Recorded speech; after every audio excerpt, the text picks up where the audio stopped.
নবীরা সব কবরের মধ্যে সাপ কিয়ামতের ময়দানে প্রত্যেকেই উলঙ্গ হয়ে উঠবে, কারো গায়ে পোশাক থাকবে না। আমার নবীজির গায়ে থাকবে ইয়ামানি চাদর। নবীকে জান্নাতের পোশাক পরানো অবস্থায় উঠানো হবে। নবী কখনো কাপড়বিহীন অবস্থায় উঠবেন না। আনুষ্ঠানিকভাবে কিয়ামতের ময়দানে কাপড় পরানো হবে।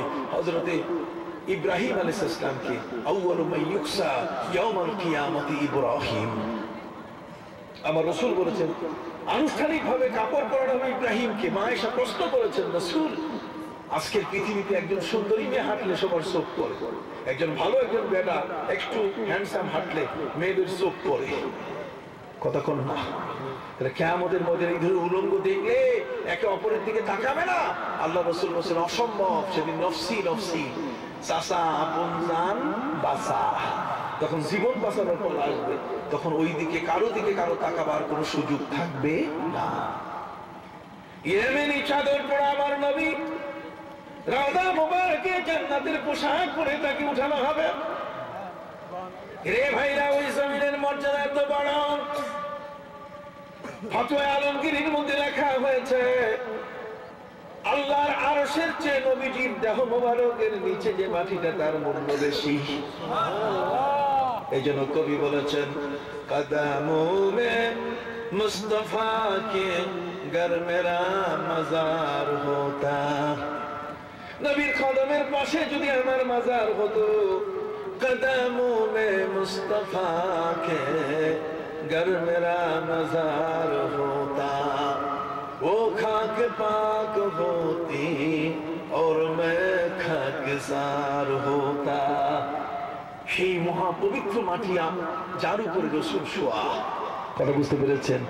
সেই কবরের পাশে যদি আমার অধমের কবরটা হতো, তাহলে সেই কবরটা অধমের কবর হিসেবে চিহ্নিত হলো, পরিচয় থাকতো যে আমি রাসূলের কদমের পাশে আমার ঠিকানা আছে।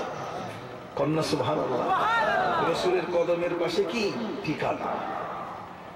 হযরত আবু বকর সিদ্দিক রাদিয়াল্লাহু তাআলা বললেন, না ওয়ারিসানরা, আমার মৃত্যুর পরে আমার দেহটাকে গোসল দিয়ে কাফন পরাইয়া জানাজা দিয়ে তোমরা খাটের উপরে নিয়ে নবীজির রওজার পাশে রেখে দিও। আবেদন করবে, নবীজি যদি অনুমতি দেয় তাহলে কবর করে আমাকে দাফন করবে, না হলে জান্নাতুল বাকি সাধারণ কবরস্থানে, জেনারেল কবরস্থানে আমাকে দাফন করবে। এখন নবীর কবর থেকে অনুমতি আসবে, কিরে ভাই এটা কেমন কথা?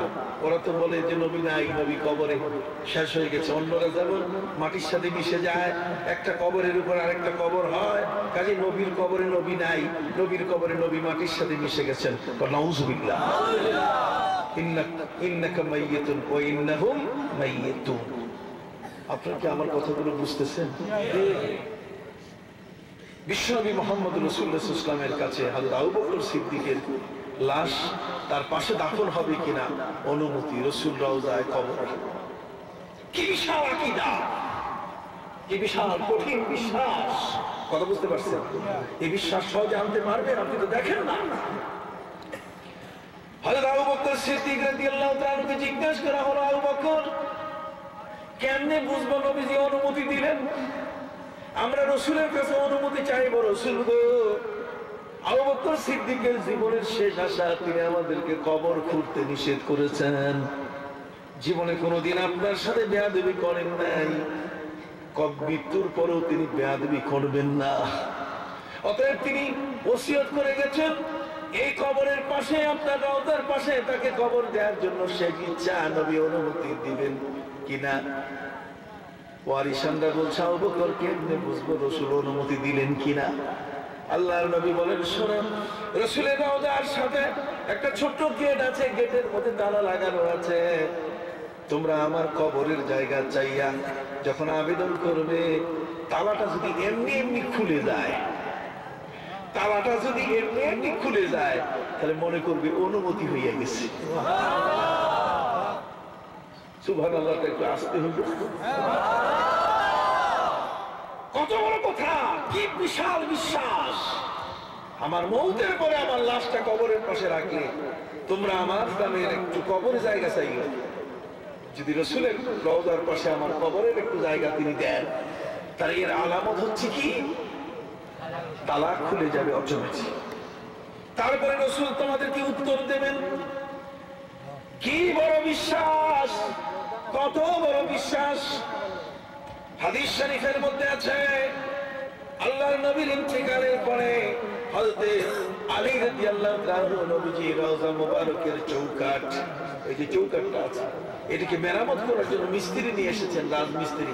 আর রাজমিস্ত্রি হাতুড় দিয়ে এর পেরেক পুরো খোলা শুরু করেছে। হযরতে মায়েশা দৌড়ে চলে আসছে, আসার পর বলছেন যে আলী কি করছো তুমি? হযরত আলী বলছেন মায়েশা আমি রাসূলের রওজার যে চৌকাঠটা আছে নষ্ট হয়েছে, এটাকে ঠিক করার জন্য রাজমিস্ত্রি নিয়ে এসেছি। হযরতে মায়েশা বলেন যে আলী খবরদার এই কাজটা করো না, তোমার এই আওয়াজ, এই হাতুড়ির বাড়ির আওয়াজটাতে রাসূল কবরে কষ্ট পাচ্ছেন, খবরদার। হযরতে মায়েশার কাছে বলা হলো মায়েশা নবীজি জীবিত থাকাকালীন অবস্থায় তার কাছে আমরা আসছি, বৃষ্টি নাই, নবীজি জুমার দিনে দোয়া করে দিয়েছেন। জুমার দিনে মিম্বরে দাঁড়িয়ে দোয়া করছেন আল্লাহুম্মা আমতির আলাইনা, আল্লাহ আমাদের উপরে আপনি বৃষ্টিপাত করুন। সাথে সাথে বৃষ্টি শুরু হলো, এক সপ্তাহ বৃষ্টিতে সব ভেসে যাওয়া শুরু করলো। পরের জুমার দিনে আমরা এসে বললাম হুজুর বৃষ্টি দরকার নাই। নবীজি বলেন যে আল্লাহুম্মা লা তামতির আলাইনা ওয়া আমতির আলা মান হাওলানা, আল্লাহ আমাদের উপরে বৃষ্টির দরকার নাই, তবে আমাদের অন্যান্য এলাকায় যাদের দরকার এখানে যেন ঠিক থাকে। সাহাবা ইকরাম বলছেন মুহূর্তে আমরা দেখলাম মসজিদে নববীতে ফাঁকা ছিল খেজুরের গাছ, আমরা দেখে ফেললাম যে আকাশের মেঘের একটা খণ্ড কেক মাঝখানে কেটে নিলে যেমন আলাদা করলে ফাঁকা হয়, ঠিক এরকম মেঘ শূন্য হয়ে গেল।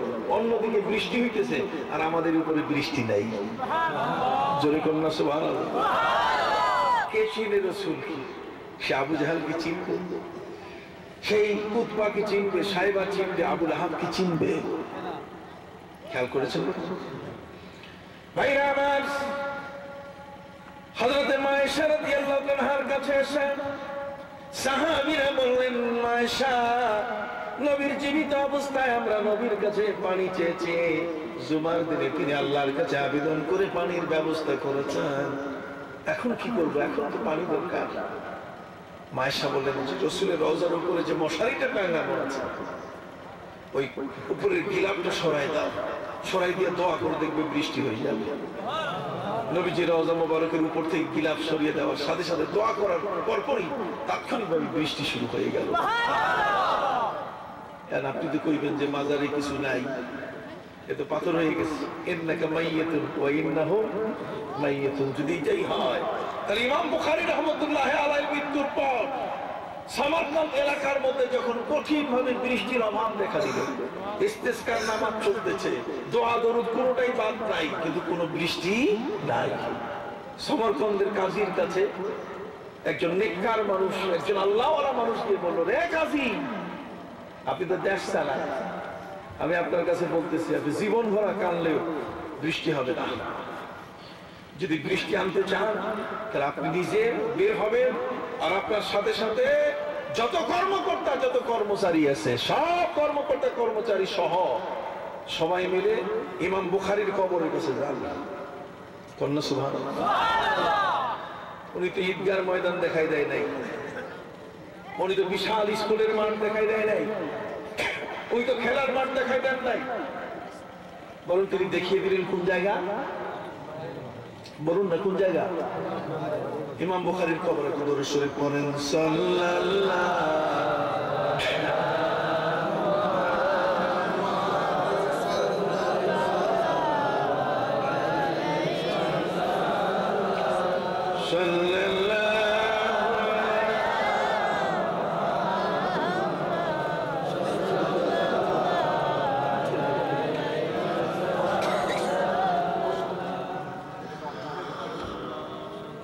হাজিরিন, আমি আপনাদের খেদমতে আরজ করতে চাই বিশ্বনবী মুহাম্মদ রাসূলুল্লাহ সাল্লাল্লাহু আলাইহি ওয়াসাল্লামের রওজা মুবারক ওয়া ফীহিল আফাফ ওয়া ফীহিল জুদ ওয়াল কারাম, সেখানে রয়েছে যাবতীয় ক্ষমার আশ্বাস, বদান্যতা এবং বুজুর্গি রাসূলের রওজায়। কথা বুঝতে পেরেছেন? ইমাম বুখারী রাহমাতুল্লাহ আলাইহির কবরে যেতে বললেন একজন নেককার, একজন মুতাসাব্বিফ, একজন তাসাউফপন্থী সুফি মানুষ বলেন, রে কাজী, আকাশ থেকে বৃষ্টির পানি আনতে গেলে ইমাম বুখারীর কবরের কাছে আপনাকে আপনার রাষ্ট্র কর্মচারীদেরকে যেতে হবে, ওখানে যে ইস্তিসকার নামাজ পড়ে দোয়া করেন ওসিলা দিয়া। আমার থিসিস একটা আসতেছে এর উপরে, এটার উপরে একটা গবেষণা অভিসন্দর্ভ আসতেছে পিএইচডির উপরে, কথা বুঝতে পারছেন? আমি সেখানে উল্লেখ করেছি রেফারেন্স দিয়ে, কিতাব পুস্তকের রেফারেন্স দিয়ে আমি সেখানে বলে দিয়েছি।